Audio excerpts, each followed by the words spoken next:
Students, हमारा next question है calculate cash flow from operating activities from the following information. Net profit difference between closing and opening balances of surplus, final dividend paid, compensation for natural disaster credit to statement of profit and loss. ये हमारे extraordinary income है.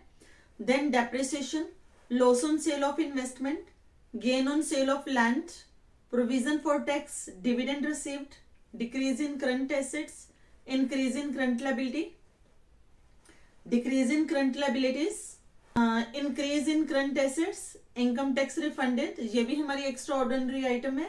Then income tax paid. तो चलिए शुरू करते हैं question. सबसे पहले हम कैलकुलेट करेंगे profit before tax and extra ordinary item. तो उसके लिए हमारे पास है net profit after tax and extraordinary items. ये ऑलरेडी कैलकुलेटेड दिया हुआ है तो हमें निकालने की जरूरत नहीं है. इसके अंदर हम ऐड करेंगे सबसे पहले एप्रोप्रिएशंस. एप्रोप्रिएशंस है हमारे पास फाइनल डिविडेंड. अमाउंट है इसका 1,10,000. Then there is given provision for tax. Provision for tax का अमाउंट है 1,10,000.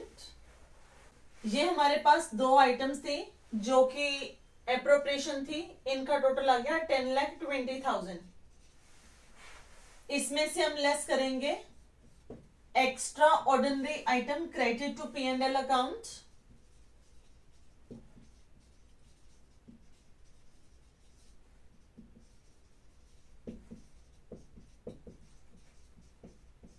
और ये हमें दे रखी है. फर्स्ट है कॉम्पेंसेशन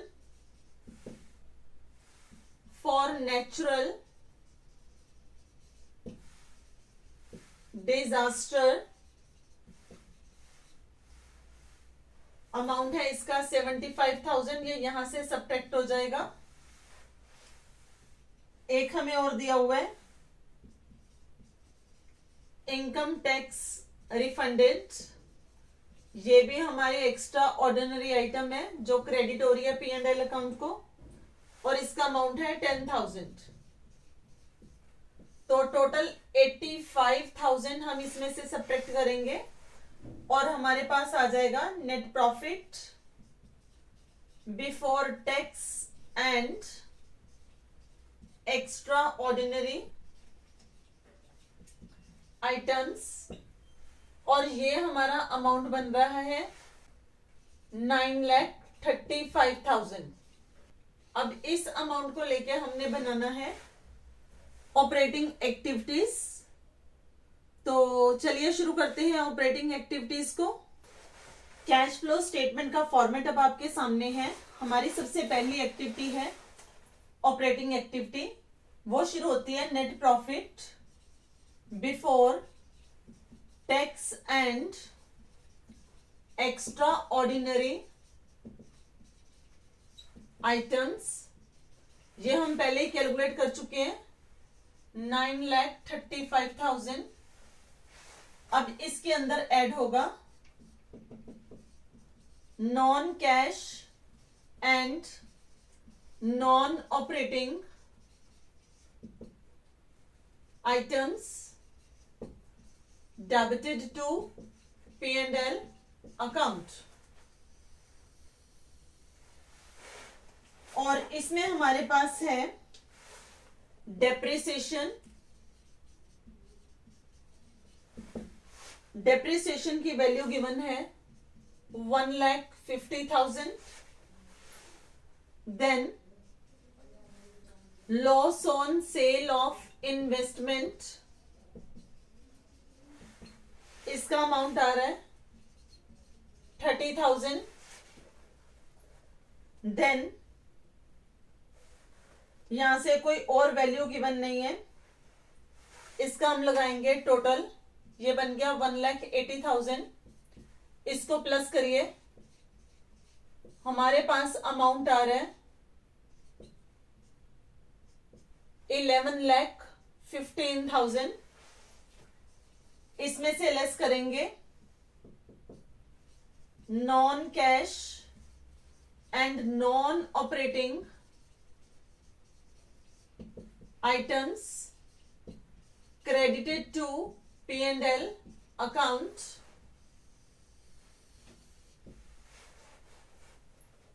इसमें हमें गिवन है gain on sale of land, amount है इसका 90,000। आफ्टर दिस यहां पे है डिविडेंड रिसीव्ड, डिविडेंड रिसीव है हमारा 20,000।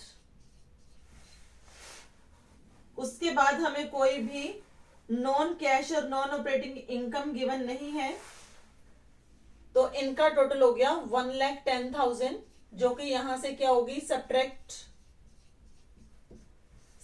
करने के बाद हमारे पास आ जाएगा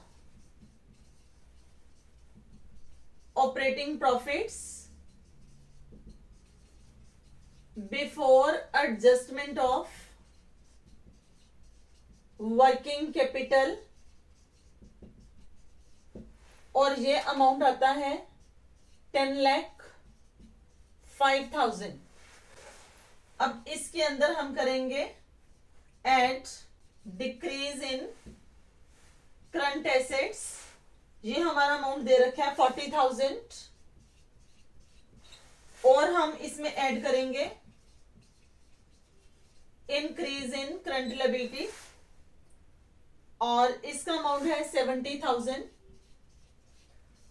टोटल अमाउंट बन गया 1,10,000,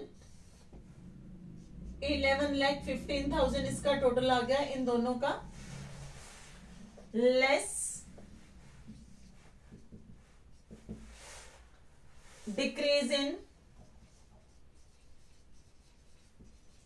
करंट लायबिलिटीज, अमाउंट है 10,000, एंड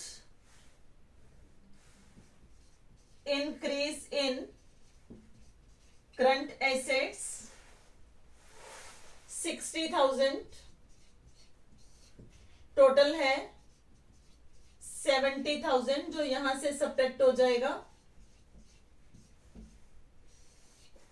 इसको सब्ट्रैक्ट करने के बाद हमारे पास अमाउंट आता है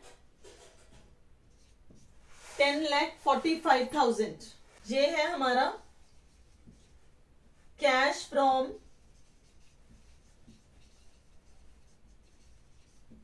operating activities before tax and extra ordinary items. इस अमाउंट के अंदर हमने एडजस्टमेंट करनी है टैक्स की और एक्स्ट्रा ऑर्डिनरी आइटम की। इसमें अब माइनस करेंगे टैक्स पेड।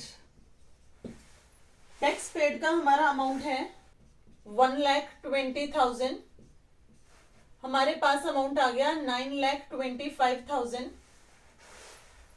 इसमें ऐड होगा एक्स्ट्रा ऑर्डिनरी आइटम्स, जो कि हमें दिया हुआ है इनकम टैक्स रिफंड, अमाउंट है 10,000, और एक और अमाउंट था हमारे पास compensation for natural disaster credited to statement of profit and loss, amount है 75,000। तो ये दोनों मिलके हो गए हमारे पास 85,000। ये 85,000 यहां पे प्लस हो जाएगा और हमारा टोटल आ जाएगा 10,10,000। ये हमारे पास है cash from operating activities part A. ये हमारा आंसर आ गया है।